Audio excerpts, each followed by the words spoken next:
ये कहानी है एक कल्पित, अति गोपनीय मिशन की, उस रात की जब अमेरिका के स्पेशल फोर्सेस ने वेनेजुएला के राष्ट्रपति निकोलास मादुरो को उनके सबसे सुरक्षित घर से उठाया। मिशन का कोड नाम था एब्सोल्यूट रिजर्व।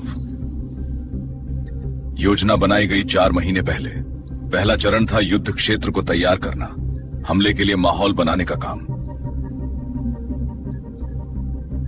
CIA के अधिकारी छुपे तौर पर वेनेजुएला में घुस गए।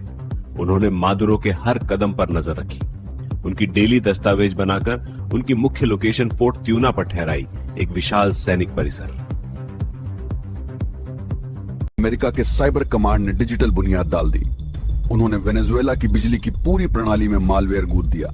यह एक घबराहट देने वाले ब्लैकआउट के लिए तैयार किया गया था, बिल्कुल उस निर्णायक समय के लिए। 3 जनवरी 2026 रात के ठीक 2 बजे मिशन शुरू हुआ।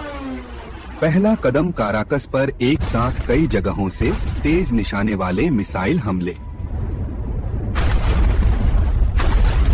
मुख्य हमला दल एक संगमित टीम थी।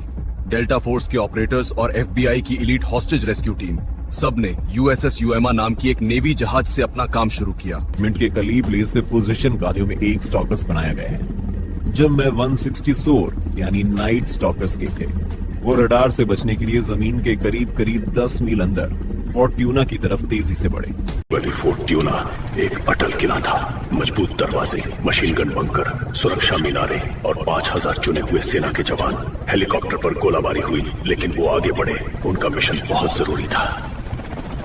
जो जमीनी दले ने कैले पर हमला किया, एक MH-47G Chinook direct action penetrator helicopter ने खतरनाक क्लोजियर सपोर्ट दिया दुश्मन के मोर्चों को दबाने के लिए।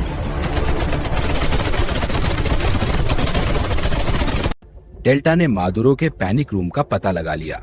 आखिरी सुरक्षा परतों को तोड़ने के लिए उन्होंने विस्फोटक ब्रीचिंग चार्ज और हाइड्रोलिक बज सॉज का इस्तेमाल किया। टीम ने रेजिडेंस के सबसे सुरक्षित कमरे तक पहुंचकर उसे घेर लिया। निशाना अब पूरी तरह कंट्रोल में था। उनकी सुरक्षित निकासी का अगला चरण शुरू हुआ। लेकिन वेनेजुएलन सेना अधिकारी जिसने इस हमले के लिए महत्वपूर्ण सूचना दी थी, उसे छुपे तौर पर $50 मिलियन का इनाम दिया गया अपने रोल के लिए।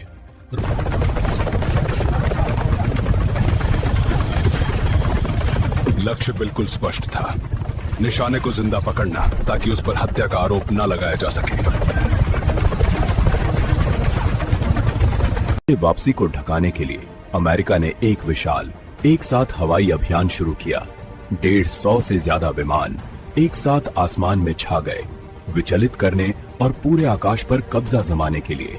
इस हवाई तूफान में F-22 रैप्टर, F-35, F/A-18 और B-1 लांसर बॉम्बर शामिल थे। उनका लक्ष्य था तुरंत और पूरे प्रभावकारी तौर से आकाश अधिकार हासिल करना।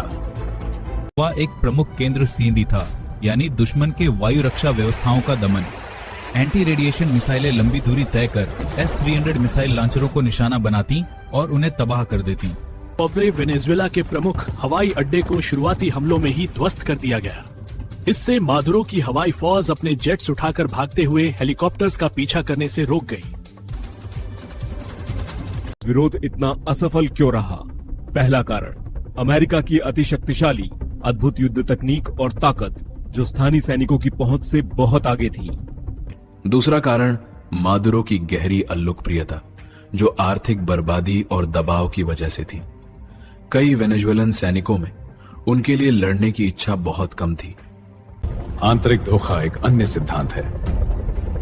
एक उच्च पदाधिकारी ने शायद मुख्य सेना की टुकड़ियों को हट जाने का आदेश दिया, जिससे मिशन आसानी से आगे बढ़ सका।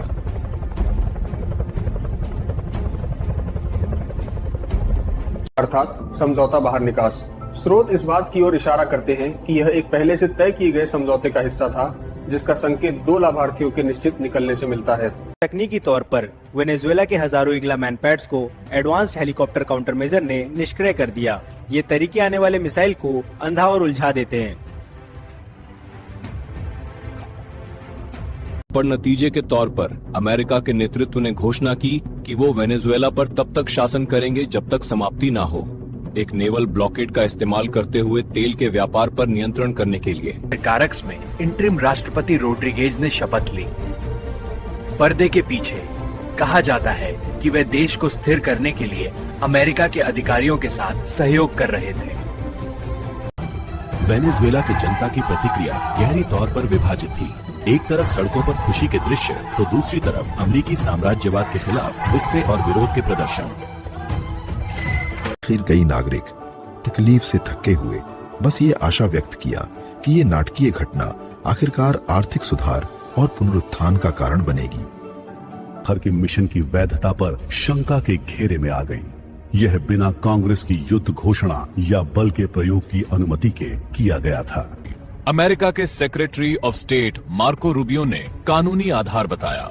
मादुरो पर अंतर्राष्ट्रीय नर्को ट्रैफिकिंग के आरोप लगाकर अमेरिका में मुकदमा चलाया जाएगा। इस अभियान ने एक नए प्रदर्शन को प्रकाश में लाया, अतिघातक विशिष्ट अभियान जो साइबर युद्ध, वायु अधिकार और वास्तविक समय सूचना संगम से सशक्त हैं।